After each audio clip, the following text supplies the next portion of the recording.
اعوذ باللہ السمیع العلیم من الشیطان اللعین الرجیم بسم اللہ الرحمن الرحیم الحمد للہ رب العالمین والصلاة والسلام علی سیدنا و نبینا و شفیعنا و طبیب نفوسنا مولانا و مولا الکونین نور الثقلین جد الحسن والحسین ابی القاسم محمد اللہم صلی علی محمد والصلاة والسلام علی اہل بیتہ الطیبین الطاہرین المعصومین سیما الامام المنتظر والحجۃ الثانی عشر والعدل المشتہر واللعنۃ الدائمۃ علی اعدائہم اجمعین من الآن الی قیام یوم الدین. اما بعد فقد قال اللہ تبارک و تعالی فی احسن کتابہ وہو اصدق القائلین بسم اللہ الرحمن الرحیم والفجر ولیال عشر. سب سے پہلے تو پروردگار کا شکر ادا کرتے ہیں کہ اس نے ہماری طہارت نفس کے لیے ہمیں سید الشہداء کے ذکر کی نعمت سے مالا مال کیا. سید الشہداء اہل بیت عصمت و طہارت، ان کا ذکر، ان کی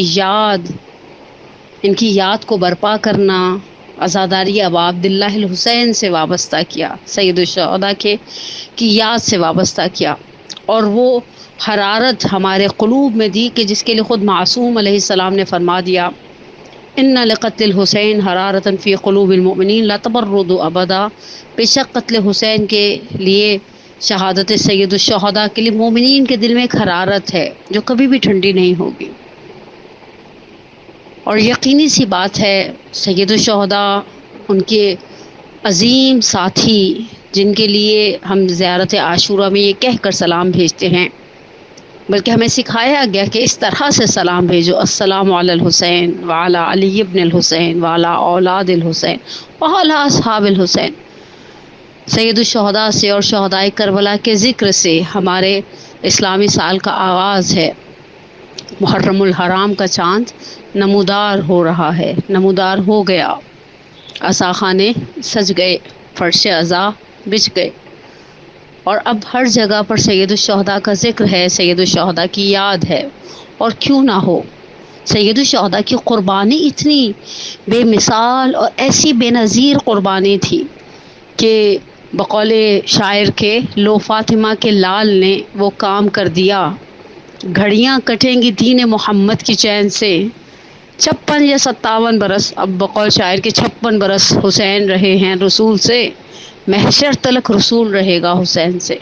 سید الشہداء کی عظمت، سید الشہداء کی قربانی، سید الشہداء کا وہ ایثار، اور سید الشہداء کا وہ کمال صبر کے ساتھ وہ اطمینان جس کے لیے پروردگار عالم کہتا ہے یا ایتھا النفس المطمئنہ ارجعی الی ربک راضیۃ مرضیہ. وہ نفس مطمئن، وہ حسین، وہ سید الشہداء جو دین محمدی کی بقا تھے. ایک عالم دین اپنی کتاب نکتہاز گفتہا میں نقل کرتے ہیں، کہا میں ایک اہل سنت کے عالم سے ملا اور میں نے ان سے کہا کہ مجھے پتہ چلا کہ انہوں نے سید الشہداء کے قیام کے حوالے سے ایک کافی طولانی سینکڑوں صفحات پر مشتمل ایک کتاب لکھی ہے. کہا میں نے ان سے پوچھا اگر آپ سید الشہداء کی اس قربانی کو، اس ایثار کو، اس ہجرت کو خلاصہ کرنا چاہیں تو کتنے صفحوں میں آپ اس کی سمری بنا سکتے ہیں؟ تو کہا صرف ایک جملے میں. کہا میں نے تعجب سے پوچھا ایک جملے میں؟ کہا ہاں ایک جملے میں. کہا تو وہ کون سا جملہ ہوگا؟ کہا اسلام میں 2 ہی تو ہجرتیں تھیں، الاولی للبناء، پہلی ہجرت وہ تھی جو رسول خدا صلی اللہ علیہ وآلہ وسلم نے مکہ سے مدینہ کی جانب کی، اور یہ دین کی بنیادیں اٹھانے کے لیے ہجرت تھی. والثانی، اور وہ جو دوسری ہجرت جو سید الشہداء نے مدینہ سے پہلے مکہ اور پھر مکہ سے عراق کی جانب روانہ ہوئے، کہا للبقاء، دین کی بقا اسی کے اندر، سید الشہداء کی اس ہجرت کے اندر، اس قیام کے اندر، اس سید الشہداء کی اس قربانی کے اندر چھپی ہوئی تھی. دین کی بقا ممکن نہیں تھی سید الشہداء کی اس عظیم قربانی کے بغیر. اور پروردگار دین کی بقا کا راز سید الشہداء کی اس قربانی اور سید الشہداء کے ساتھ سید الشہداء کے جو دیگر اصحاب تھے، بہرحال ان اصحاب کی اپنی ایک عظمت ہے، ان اصحاب کا اپنا ایک مقام ہے، ان اصحاب کا اپنا ایک تاریخ اسلام کے اندر ایک کردار ہے کہ جس طرح سے امام صادق علیہ الصلوۃ والسلام کے جملے ملتے ہیں ان کی عظمت کے اندر، لیکن دین کی بقا کا راز سید الشہداء کی اس انقلاب کے ساتھ وابستہ تھا، اس قیام کے ساتھ وابستہ تھا، اس قربانی کے ساتھ وابستہ تھا۔ تعجب کی بات تو یہ ہے، ہم انشاءاللہ ان مختصر سی مجالس میں سید الشہداء کے کی اس عظیم قربانی اور حسین بقائے دین کے عنوان سے کچھ مختصر سی گفتگو آپ کے ساتھ آپ کی خدمتوں میں آپ کی سماعتوں کی نظر کریں گے انشاءاللہ، کہ سید الشہداء کے قیام کے ساتھ بہرحال اس قیام کی محرکات الگ تھے، ہم محرکات پر بحث نہیں کریں گے، اس قیام کی پیامدیں یعنی عبرتیں الگ تھیں، اور اس انداز میں یہ تاریخ اس انسانیت کے اوپر، صرف تاریخ اسلام پر نہیں، تاریخ انسانیت پر یہ قربانی اس طرح سے جاوداں ہو گئی کہ ناصر ختم رسول، قوت یزداں کے سفیر، تو نے بڑھتے ہوئے طوفان کا رخ موڑ دیا، دست حق نے تیری تصویر بنائی جس سے اسے کچھ نہ بنایا، وہ قلم توڑ دیا۔ حقیقت ہے، وہ قلم توڑ دیا۔ سید الشہداء کی قربانی ایسی تھی، ائمہ اطہار کی زبان بابرکت سے نکلا ہے، لا یومک یومک یا ابا عبداللہ حسین، تمہارے دن جیسا کوئی دن نہیں ہوگا۔ لیکن اس سے پہلے کہ ہم حسین بقائے دین کے حوالے سے کچھ معروضات آپ کے ساتھ، کچھ باتیں آپ کی سماعتوں کی نظر کریں، میرا کچھ عرصے سے، کچھ سالوں سے ایک روش ہے کہ میں جب محرم الحرام کی پہلی مجلس پڑھتی ہوں تو تبرکاً ریان ابن شبیب والی روایت کے کچھ جملے ضرور اپنے مجلس کے اندر بیان کرتی ہوں۔ فذکر ان الذکری تنفع المؤمنین، یہ چیز تو ہم تو سید الشہداء کے ذکر کو جتنا سنیں اتنا کم ہے۔ ذکر سید الشہداء کا حلول ہماری روحوں کے اندر سرایت کر چکا ہے، اور الحمدللہ میں نے کہا نا کہ پروردگار کا بہت بڑا احسان ہے کہ اس نے اس دروازے سے وابستہ رکھا ہے، کہ جس دروازے سے کوئی خالی نہیں جاتا، جس دروازے سے جب بھیک مانگنے والا ہاتھوں کو اٹھاتا ہے۔ کتنے خوبصورت جملے ہیں تاریخ کے اندر کہ جب کسی شخص نے امام حسن مجتبیٰ علیہ السلام کے سامنے تذکرہ محض کیا کہ حاتم بڑا سخی ہے مولا، امام حسن مجتبیٰ نے علامت سخاوت کو اس کا سوال کیا، کہ اسے اپنے گھر کے 40 دروازے رکھے ہیں، سائل 40 دروازوں پر جاتا ہے، حاتم 40 دروازوں پر عطا کرتا ہے۔ تو امام حسن مجتبیٰ علیہ الصلوۃ والسلام نے فرمایا میرے بابا نے گھر کا ایک دروازہ رکھا ہے، سائل ایک دروازے پر آ کر طلب کرتا ہے، پھر وہ کسی کے آگے دست طرف سوال دراز کرنے سے بے نیاز ہو جاتا ہے۔ اور حقیقت ہے سید الشہداء اس عظیم باپ کی عظیم فرزند ہیں کہ جن کے لیے ایک ہی جملہ کافی ہے، بخشی جسے اونٹوں کی قطار ایک گدا تھا، کیا مجھ سے زیادہ وہ گرفتار ولا تھا، ہاتف کی ندا آئی کہ محتاج بڑا تھا، دعوائے غلامی اسے کیا مجھ سے سوا تھا، بندی کی طرف چشم عنایت نہیں کرتے، مجرم ہوں میں ایسی کہ حمایت نہیں کرتے۔ نہیں، اس دروازے کا خاندان پیامبر کے ساتھ ہماری جو وابستگیاں ہیں، پروردگار کا بہت بڑا ہم پر احسان۔ تبرکاً ریان ابن شبیب کی روایت کے کچھ جملے، اور میں اپنے موضوع کو آگے بڑھاؤں۔ اس روایت کو میری کوشش ہوتی ہے، بلکہ میری ذاتی خواہش ہوتی ہے کہ محرم کی پہلی کو اس روایت کو پڑھا جائے۔ بہرحال روایت کو فیمس کتابوں میں اگر دیکھا جائے تو سب سے فیمس کتاب میرا خیال ہے شاید ہمارے پاکستان کے عوام کے اندر نفس المحموم ہے، محدث جلیل القدر شیخ عباس قمی علی اللہ مقامہ کا شاہکار ہے۔ البتہ محدث کے کریڈٹ پر بہت بڑے بڑے کارنامے ہیں، سفینہ جیسے، مفاتیح جیسے، لیکن اس کتاب کی اپنی اپنا ایک حسن ہے کہ جہاں روایات کے کلیکشن میں محدث اس کتاب کو لے کر آتے ہیں، اس روایت کو لے کر آتے ہیں کہ ریان ابن شبیب کہتے ہیں کہ میں محرم الحرام کی پہلی تاریخ کو ثامن الحجج علی ابن موسیٰ الرضا علیہ الصلوۃ والسلام کی خدمت میں حاضر ہوا، تو آپ نے مجھ سے فرمایا اے ابن شبیب روزے سے ہو؟ میں نے کہا نہیں۔ فرمایا آج وہ دن ہے جس دن زکریا نے اپنے پروردگار سے دعا مانگی اور کہا کہ مجھے ایک پاک نسل عطا فرما، کیونکہ تو دعا کو سننے والا ہے، تو خدا نے ان کی دعا قبول کی۔ فرشتوں کو حکم دیا کہ محراب عبادت میں مشغول زکریا کو جا کر کہہ دے خداوند متعال تمہیں یحییٰ کی بشارت دیتا ہے، جو شخص آج کے دن روزہ رکھے اور اس کے بعد بارگاہ الہی میں دعا کرے کہ خداوند متعال اس کی دعا کو قبول کرتا ہے، جیسے اللہ عز و جل نے زکریا کی دعا کو قبول کیا۔ یعنی بہرحال ایک ریکمنڈیشن تو ہے اول ماہ محرم میں روزہ رکھنے کی۔ کہا کہ اس کے بعد فرمایا یہ اپنا شبیب، اب یہاں پر امام رضا علیہ السلام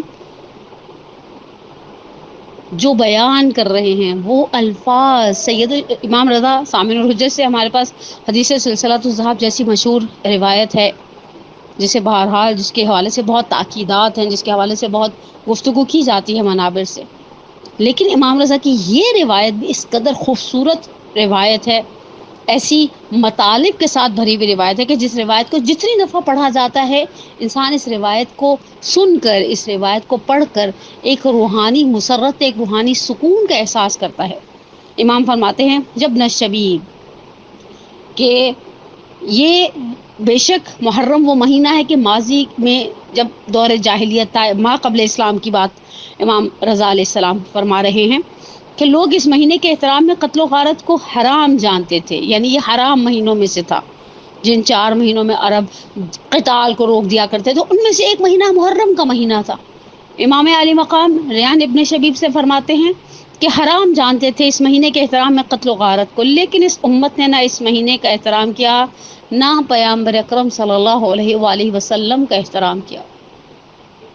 کس قدر حیف ہے، کس قدر دل جلا دینے والی بات ہے۔ سید ابن طاؤس علیہ الرحمہ ہماری جانیں قربان ہو جائیں، مکتب تشیع کے اس درخشاں ستارے پر اللہو فی قتل العطوف کے اندر نقل کرتے ہیں دربار یزید کی میں موجود سفیر روم کے اس جملے کو کہ جب اس نے یزید سے پوچھا کہ یہ کس کا سر ہے، تو کسی نے اسے جواب دیا کہ یہ حسین ابن علی کا سر ہے۔ کہا اس کے اور تمہارے نبی کے درمیان کتنی نسلوں کا فاصلہ ہے؟ کہا صرف ایک ماں کا فاصلہ ہے، یہ ہماری رسول کی بیٹی کا بیٹا ہے، فرزند رسول نواس رسول ہیں۔ کہا وائی ہو تجھ پر، میرے اور ہماری قوم کے نبی کے درمیان 70 نسلوں کا فاصلہ ہے، ابھی بھی لوگ احترام کرتے ہیں، تم نے ایک واسطے کے بعد احترام روا نہیں رکھا۔ جس بے حرمتی اور جس حد کے حرمت کی طرف امام علی ابن موسیٰ رضا اشارہ فرما رہے ہیں، اور فرمایا کہ نہ امت نے اس مہینے کا احترام رکھا، نہ امت نے پیامبر کا احترام کیا، اس مہینے میں پیامبر اکرم کی اولاد کو قتل کیا، ان کی خواتین کو اسیر بنایا۔ بہت ہی سخت تکلیف دہ چیز ہے یہ خواتین کی اسیری، واقعی یہ ایک ایسی مصیبت ہے جو خاندان پیامبر کے لیے بہت ہی زیادہ مصیبت بار تھی۔ بالآخر شہادت تو کرامت تھی، وراثت تھی اس خاندان کی، لیکن یوں خواتین کا دربدر کر کے اسیر بنا کر پھرائے جانا، ظاہراً آگئے اب مجھے نام میں ہے، بعض جگہوں پر میں نے بعض ماخذ میں دیکھا آگئے بروجردی لکھا ہے، کہیں پر دیکھا آگئے حائری لکھا ہے، لیکن بہرحال بزرگان میں سے کسی ایک بزرگوار کے گھر فرش ازاں تھا اور آغا کچھ علالت کی بنا پر دروازے کے قریب بیٹھے ہوئے تھے۔ خطیب نے صرف اتنا کہا لما دخلت زینب علی ابن زیاد، آغا نے کہا بس کر دو۔ کہا آغا کیا بس کر دو؟ کہا اس سے آگے مصائب بیان نہیں کرنا۔ کہا آغا ابھی تو مجلس میں لوگوں کی گریے کی آواز بلند نہیں ہوئی۔ کہا اس سے بڑی کیا مصیبت ہوگی کہ علی کا ناموس اس طرح سے علی کے دشمنوں کے نرغے میں آ جائے؟ یہ زینب کے جو ابن زیاد پر داخل ہو رہی ہے۔ امام رضا فرماتے ہیں ابن شبیب سے، ابن شبیب ان کی خواتین کو اسیر بنایا، ان کے مال کو لوٹ لیا، خدا ان کے اس گناہ کو ہرگز نہیں بخشے گا۔ ابن شبیب، اب یہ جملہ اول محرم الحرام کا پہلا پیغام، اور جملہ کسی غیر معصوم کی زبان سے نکلا ہوا جملہ نہیں، روایت کا جملہ ہے اور 8ویں امام کا جملہ ہے، اور ریان ابن شبیب سے فرما رہے ہیں امام علی مقام ان کنت باقیا لشیء فابکی للحسین، تم نے کسی بات پہ گریہ کرنا ہے بس حسین پر گریہ کرو۔ سید الشہداء پر گریہ کس قدر خدا کی بارگاہ میں عظمت رکھتا ہے۔ عزیزان من، یہ تو خدا کا احسان کہ اس نے ہمیں سعادت دی، اگر ہم گریے میں آوازوں کو بلند کر لیں تو امام صادق علیہ السلام کی دعائیں ہماری شامل حال ہیں، جس دعا میں امام صادق فرماتے ہیں وَرْحَمْ سُرْخَةَ الَّتِي كَانَتْ لَنَا، خدا ان آوازوں پر رحم کرے جو ہماری مصیبت کو سن کے بلند ہوتی ہیں۔ نفس المحموم فی غمنا تسبیح، تسبیح کا ثواب ہے اس آہ کے بدلے میں جو اہل بیت کے غم اور مصیبت کو سن کے بھری جاتی ہے۔ اور کیوں نہ روئیں جب زیارت ناحیہ مقدسہ میں ہم یہ پڑھتے ہیں کہ سیدی و مولائی، جب تک زندہ رہوں گا، کیوں نہ روئیں سید الشہداء کی مصیبت پر؟ مصیبت اتنی بڑی تھی۔ عاشورہ کے دن 10 محرم کو 61 ہجری میں ہر چیز نے سید الشہداء پر گریہ کیا، آسمان نے سید الشہداء پر گریہ کیا، زمین نے سید الشہداء پر گریہ کیا۔ امام علی مقام فرماتے ہیں کہ ان کی خواتین کو اسیر بنا دی، اگر کسی چیز کے لیے گریہ کرنا چاہتے ہو تو حسین کے لیے گریہ کرو، کیونکہ انہیں کبش کی مانند ذبح کر دیا گیا، یعنی اس طرح سے ذبح کیا گیا جس طرح سے ایک گوسپند کو، ایک بھیڑ کو ذبح کیا جاتا۔ اور ان کے ساتھ ان کے خاندان کے 18 افراد تھے جو زمین پر بے مثال تھے۔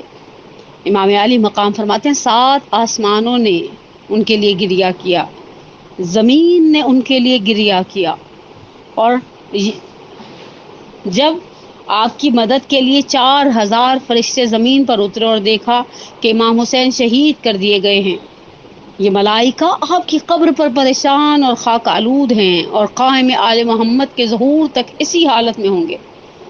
اور ان ملائکہ کے بارے میں آقا وحید خراسانی دامت اللہ العالی کی زبان مبارک سے ایک جملہ میں نے سنا تھا، کہا جب کوئی زیارت ابا عبداللہ کے لیے جاتا ہے یہ 4000 فرشتے اس کے استقبال کے لیے آتے ہیں۔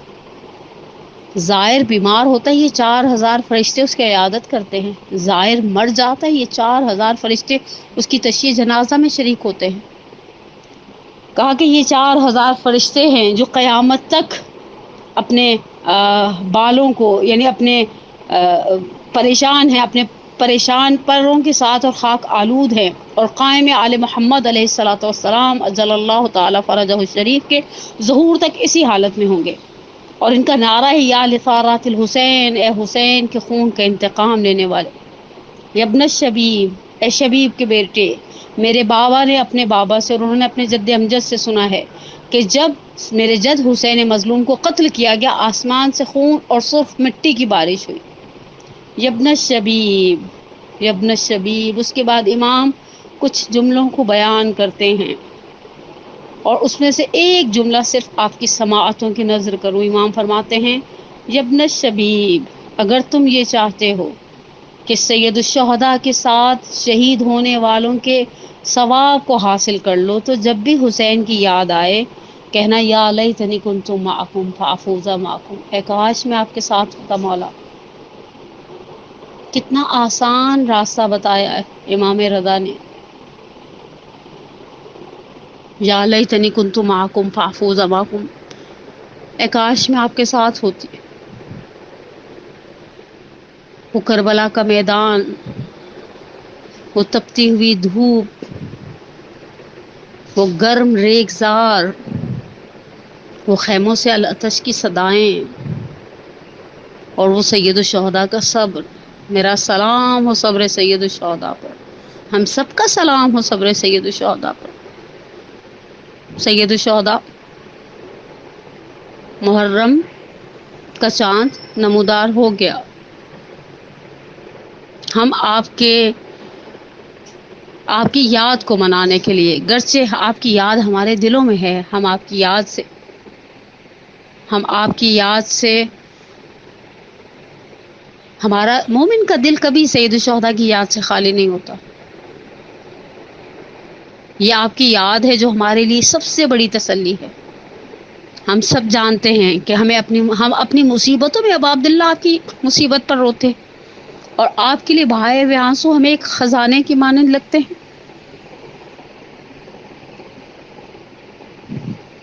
میں جناب زینب کبریٰ سلام اللہ علیہا کی خدمت میں ایک درخواست پیش کروں۔ شہزادی، آپ کو شام میں خواہش تھی نا کہ یزید سے کہو ایک مقام معین کرے جہاں عورتیں آ کر مجھے میرے بھائی کا پرسہ دے.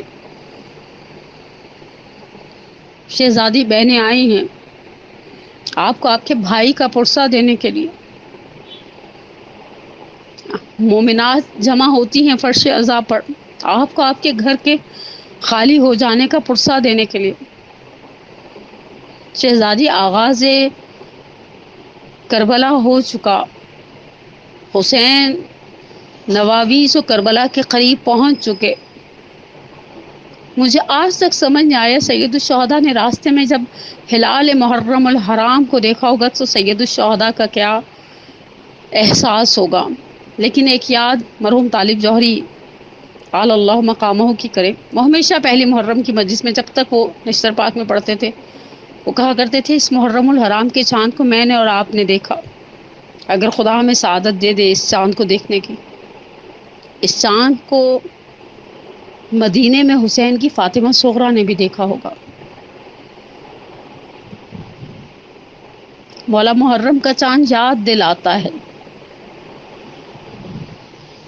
کہ آپ جنہیں مدینے میں چھوڑ کر آئے تھے وہ کس طرح سے آپ کی یاد میں بے قرار تھے. روایت کو مرحوم نشان حیدر جوادی علی اللہ مقامہ نے نقل کیا ہے کہ جب آخر رجب 60 ہجری میں سید الشہداء مدینہ چھوڑ رہے تھے تو ایک شخص وارد مدینہ ہوا. ظاہراً عبداللہ بن سنان ہے. البتہ عبداللہ بن سنان کے نام سے 2 افراد راویوں کے مشہور ہیں، ایک چھٹے امام کے زمانے کے اور ایک یہ شخص ہے. اور اسے پتہ چلا کہ مدینہ بڑا سوگوار ہے، مدینے کی فضاؤں میں ایک اداسی سی. اس نے کسی سے پوچھا کیا بات ہے؟ کہا حسین مدینے سے رخصت ہو رہے ہیں. اس نے کہا مجھے بتاؤ حسین کا گھر کہاں ہے، میں جا کر دیکھوں حسین کہاں سے رخصت ہو رہے ہیں، کیسے رخصت ہو رہے ہیں. اس مدینے کے رہنے والے نے اس شخص کی رہنمائی کی اس مقام پر جہاں محلے بنی ہاشم میں حسین کا کاروان آمادہ سفر ہے. سید الشہداء مسند پر تشریف جلوہ فکن ہے. ابوالفضل عباس اور جبانان بنی ہاشم انتظامات سفر میں مسلسل مشغول ہیں. دیکھا بیت الشرف کے دروازے پر پردہ ہلا، کوئی مقدمہ باہر نکلی، ایک بچہ آگے بڑھا، اس نے ناقے کو بٹھایا. عبداللہ کہتے میں نے پوچھا کون ہے؟ کہا یہ بیوہ حسن ام فروا ہے، ان کا فرزند قاسم ہے جو ماں کو سوار کرا رہا ہے. کہا پھر ایک معظمہ آئی، میں نے دیکھا ایک 18 سالہ جوان شبیہ پیغمبر آگے بڑھا، محمل کو بٹھایا، ماں کو سوار کرایا. میں نے پوچھا کون ہے؟ کہا یہ ام لیلہ ہیں، اکبر سوار کرا رہے ہیں. کہا میں نے دیکھا ہماری یہاں آ کر بیٹھتی رہیں، مخدرات عصمت و طہارت سوار ہوتی رہی. ابھی تک حسین بہت آرام سے تشریف فرما ہے اپنے مسند پر، لیکن اب میں نے دیکھا کوئی دروازے پر اس طرح سے آ رہا ہے گویا علی بیت الشرف سے برآمد ہو رہے ہیں. حسین اپنی جگہ سے کھڑے ہو گئے. عباس کو حکم دیا قناتیں بڑھا دی جائیں. اکبر نے محمل کو بٹھایا، اور محمد دائیں اور بائیں کھڑے ہو گئے. عباس نے ہاتھ کو تھام کر شہزادی کو سوار کرنے میں مدد دی. کہا من ہیا، یہ کون ہے جو بے انداز علی اس جلالت اس عظمت کے ساتھ باہر نکل رہی ہے؟ کہا وہی عقیلتنا وہی عابد آل علی وہی زینب بنت علی. ارے نہیں جانتے یہ علی کی بیٹی زینب کبریٰ ہے. میں نے گفتگو مکمل کر دی. اے عبداللہ بن سنان، تم نے آخر رجب میں 60 ہجری میں مدینے میں دیکھا تھا، زینب کیسے سوار ہوئی؟ ایک روایت 11 محرم کے بعد کی سنتے جاؤ، الظہر کے بعد کی، کہ جب بے کجاوہ ناقے لا کر بٹھائے گئے اور سیدانیہ زینب کا چہرہ دیکھتی رہی.